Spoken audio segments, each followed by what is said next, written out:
In today's show video, we will be taking a quick look at the Kingston HyperX Predator DDR4 4133 16GB CL19 memory kit. This particular kit here is based on the Samsung B-die based DDR4 memory chips, which is the most popular and common DDR4 memory IC at the moment, or well, it has been like that for like last 3 years now, as it is the best performing one and can achieve the best latencies at the highest memory speeds. This particular kit here is also based on the newer A2 PCB design, the so-called RGB PCB design, which should help when trying to get the best possible daily configurations when overclocking the memory kit, and also it should help when trying to push the highest possible memory frequency with 14 timings, especially for benchmarks like Geekbench. It doesn't seem to help that much when using the very tight like 12, 11, 11 timings, but it should help especially with the 14 maximum frequency, and also your normal like daily configuration, which you can reach, like you should be able to get slightly better frequency with like 16, 16, 16 or 17, 18, 18 timings and so on. So we will see about that. Why I decided to buy this kit was that I saw some French guy posting really good scores and results with 14 timings at over 4800 megahertz, which is really insane result. And he claimed that his particular kit, which was this kit here based on the CPU-Z SPD tab, he claimed that that kit is a random retail from the store. I'm not fully sure about that, as well, normally what I've seen this far has been that Kingston's retail stuff isn't so good compared to the stuff they usually demo at trade shows like Kingpincooling or CES and so on. I mean, compared to companies like G-Skill, for example, the retail G-Skill kits have been better or closer to the demo kits on average than companies like Kingston or Team Group. So we will see about that. I'm skeptical that how well this kit can do.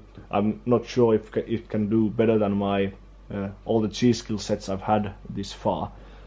All of the G-Skill B-die sets I've had, they all max out at 4500 to 4600 with the 14 timings. So well, considering my goal, I'm of course looking for a kit that can do those timings at over 4800 at least. That target is really hard to achieve, so we will see about that. But when just looking at the memory kit, there's nothing that's special about it. It just shows the HyperX Predator logo. This is the highest bin Kingston is offering this particular memory kit at. So 4133 CL19 is their highest B-die bin. So this should be the best option they are offering on the market. There are some ES demo kits that have a higher SPD than this, but this is the highest one you can find retail at the moment at the time of making this video. So it's 2 times 8 gigabytes. So these are single-sided sticks. So each stick has 8 1 gigabyte memory chips, and they are all on the one side only. So if the sticks were dual-sided, they would be 16 gigabytes each, which would equal 32 gigabyte kit. when looking at the back side of the box, there's anything special there either. The white label isn't showing the full timing table. It only shows 4133 CAS19, but it should be 19 23 23 as stock XMP configuration. But of course we will be testing the kit at different speeds than what the XMP is. We aren't that interested in the XMP value. We are looking for best performance with 14 14 14 and 12 11 11 timings, and also what is the maximum it can do in Hdi Memory Test and HyperPi with around 1.45 to 1.5 volts to see what is the best memory configuration the kit can do and how well it compares to the G-Skill sets I had. The highest end RGB kit from G-Skill, which I recently tested, it was really horrible. I'm hoping this will do at least better than that. The pricing of this kit is actually pretty good. This one cost me 225 euros plus shipping, which was only like a few euros, so it wasn't that much. So considering that the highest end G-Skill was 480 euros plus shipping, or around that mark, this is less than half of that price. So this is one of the best priced memory or B-die kits on the market at the moment. So when it comes to pricing, this kit looks really good, but let's see how well it performs. So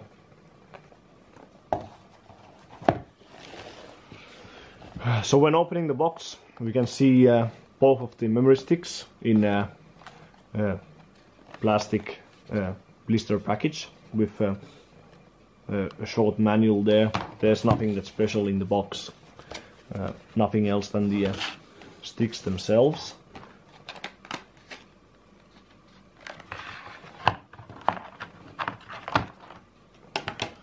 The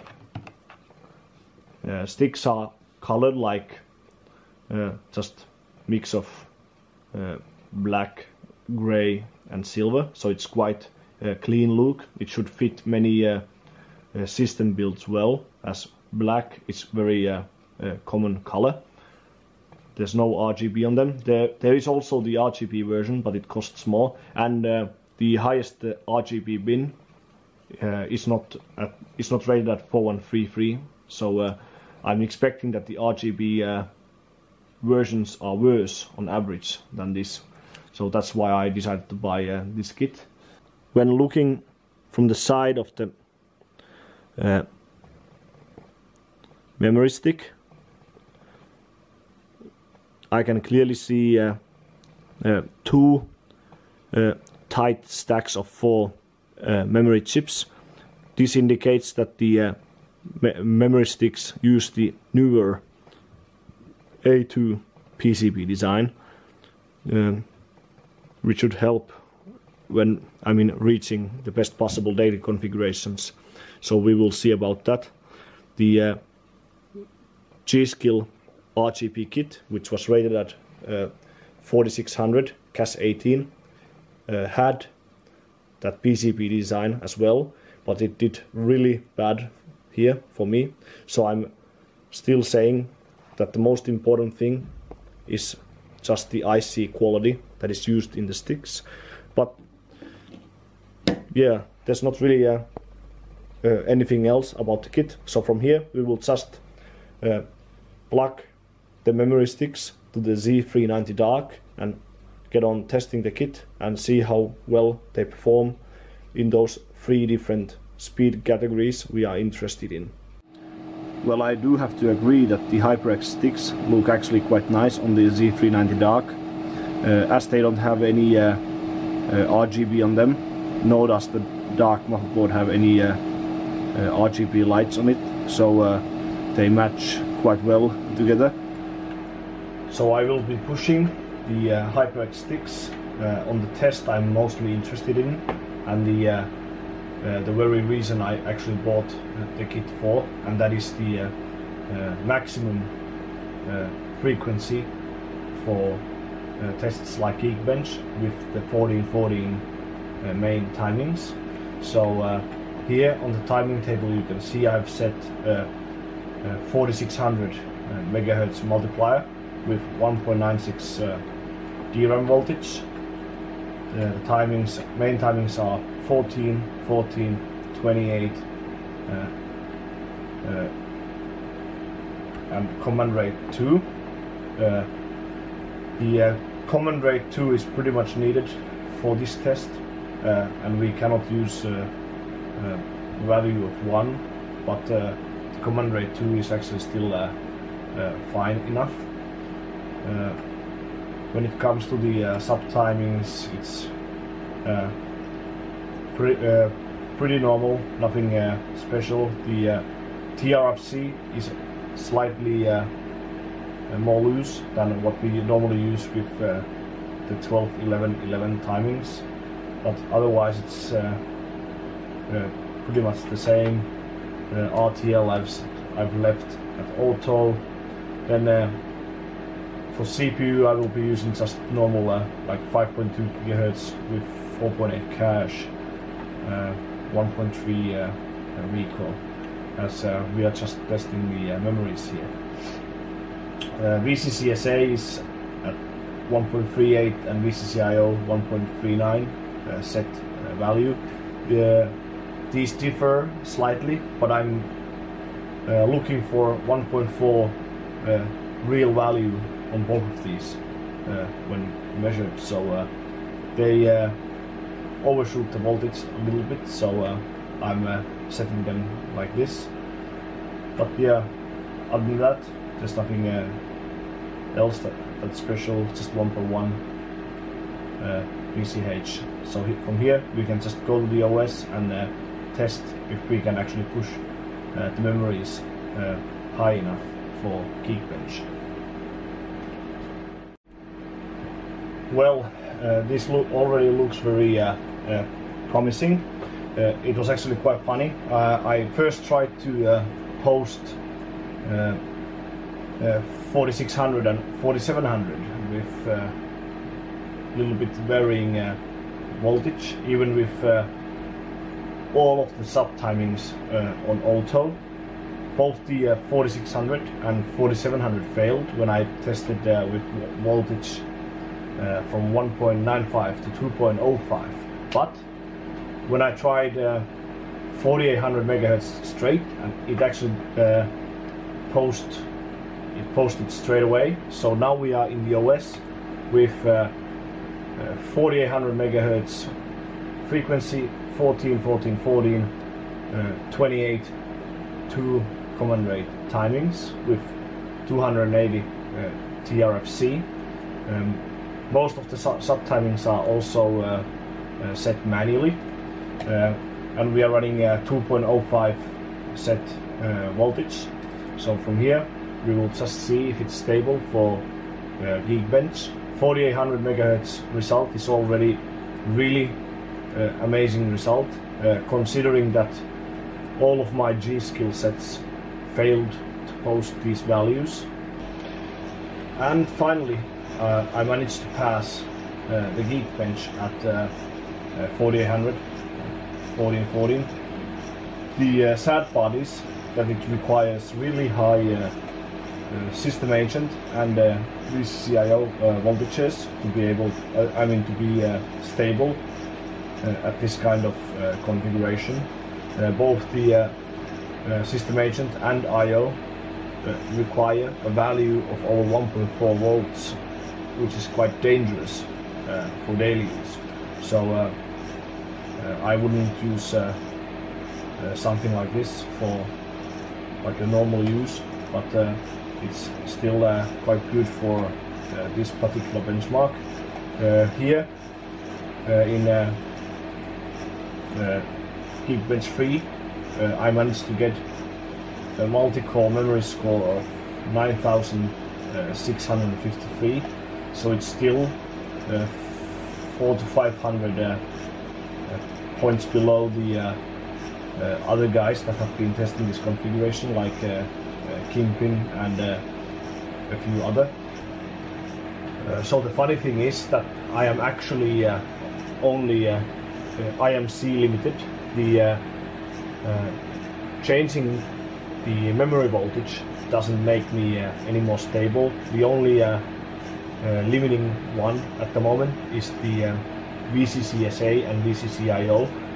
I'm running both of those around 1.5 volts. And considering that I'm only on water cooling, that is actually really dangerous.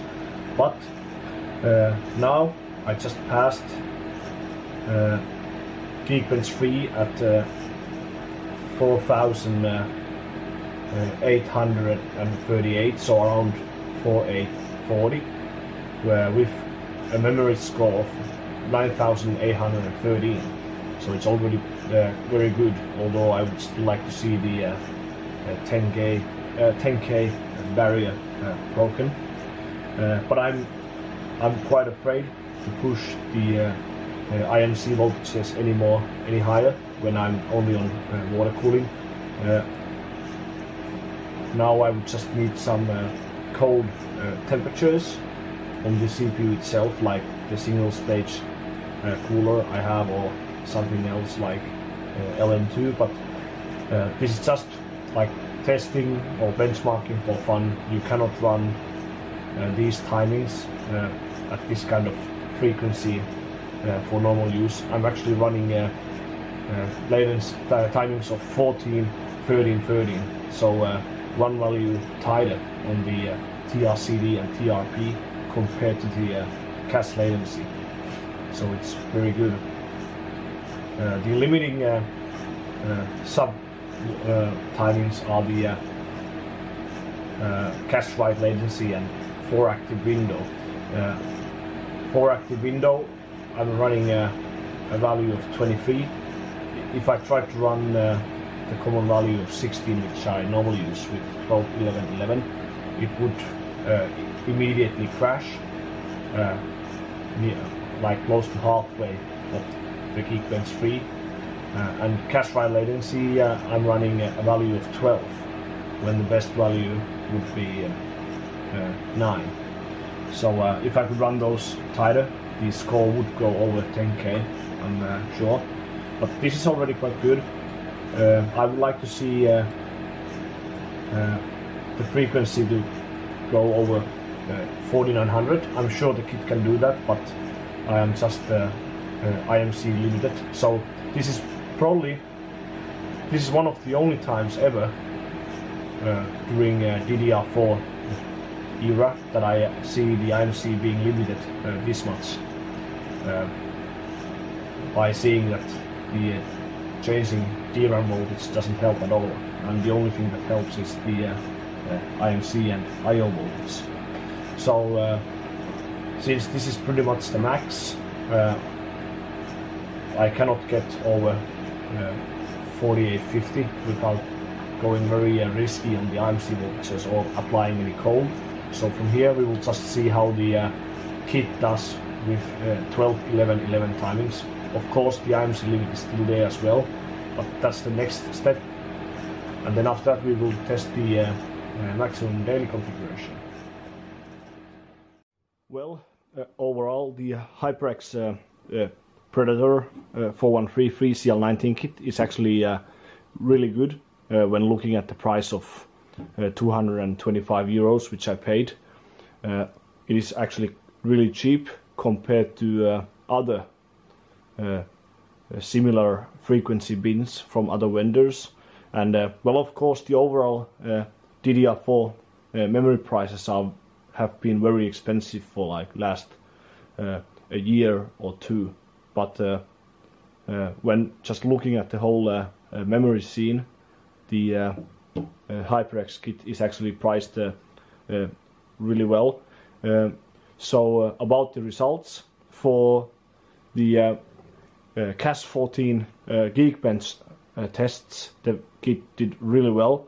The max I did was 4840, around that, but that was the memory controller limit, not the limit of the actual memory kit itself, and I'm pretty sure that the kit can do over 4900 with same timings. When I tested the 12-11-11 timings, that didn't do well at all. I couldn't even post 4133 or even 4100. I was only getting stuck at the debug code of 7F, which is not the common B-die slow post debug, but just some memory training error anyways. And that happened both with command rate 1 and command rate 2. So with the 12-11-11 timings, the kit is not good. But I think it's something to do with this particular kit I have here. A few other people have the same memory kit, and they did better with those timings, although some needed command rate 2. So the newer A2 or the RGB PCB does not seem to help that much, or pretty much anything at all, with the very tight 12-11-11 timings. But when I tested for what would be like the optimal daily configuration, that was actually quite good. So I firstly tested with 16, 17, 17 timings, and I could quite easily pass HyperX 32M on the each CPU core at a frequency of 4300 MHz. So it's actually really good. But when I tried the same settings in the Hdi Memory Test, which is quite similar to the old DOS-based memory test program from like the early 2000s or the 90s. I don't even remember how old that test is, but anyways, it failed quite quickly after like 4 or 5 gigabytes of memory used for that test. So the Hdi Memory Test is the most reliable stress test when it comes to testing the stability of your memory overclock, as that can really test the entire capacity of the memory you have installed. HyperX is just the same benchmark test as the old legendary SuperPi 32M benchmark. The only difference between the two is that the HyperX runs the same SuperPi benchmark on the each CPU core, as the original SuperPi 32M is only a single threaded test. So it is a good test indicator for stability, but it cannot stress the entire capacity of the memory you have in your system.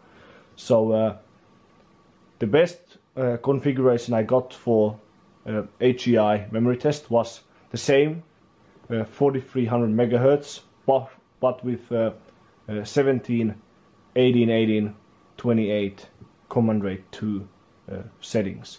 I set most of the subtimings manually, like cache write latency of 14, 4 active window of 23, TRFC of 360. So I tried to keep all the subtimings as good as possible. So yeah, when looking at the results and knowing the price, the HyperX kit did really well. It did much better than the most expensive option from G-Skill at the moment, the 4600 CAS18 RGB kit, which costs between 450 euros to 500 euros. So considering the price, the kit is really good. It is hard to say how it compares exactly to other bins from other vendors like 4133, 4266, 4400, A2 PCB based G-Skill sets or A data sets, as G-Skill only uses the newer PCB design on the RGB and the Latency Royal kits. And the newer PCB does seem to help actually when it comes to reaching the best possible daily configuration and the best speed for the CAS14 latency timings, which I tested for Geekbench. So right now I would look for only those kits that have the newer PCB design, as it does seem to help when it comes to running the best possible cache latency. I mean at high speed. So there aren't that many options. I don't think the HyperX Predator RGB version is any better compared to this. The highest bin is only 4000 megahertz. And this kit is only rated for 1.35 volts, so there is some headroom. I always test the daily configuration with a set voltage of 1.45 to 1.5, which is a nice range, and all the kits usually scale to those values really well, and it has been confirmed to be safe, as many of the high-end kits have a default voltage of 1.45 or even 1.5 on the XMP profile. So we can be quite sure that those values are safe, as we are already pushing voltages close to 2.1, even without memory any heatsink on the memory in some cases on air cooling. So memory is actually really durable, so it doesn't die easy. But anyways, so to put it to conclusion, the HyperX Predator 4133 CL19 is a really good option compared to many G-Skills or even kits from other vendors, as the price is good. Many of the 4000 plus G-Skill sets, like the A2 PCB kits, they cost more than this. They cost like from 300 euros to over 400 euros. So the price range of this is really good. I can happily recommend this kit. So check this kit out if you are building a system right now, as Samsung B-die is definitely the best option for any high-end system, and not all the kits have the newer A2/RGB PCB. That is the best option for reaching the best daily overclocks at the moment. So yeah, if you like this unboxing and review video, like and share the video, and maybe subscribe to the channel, and see you next time.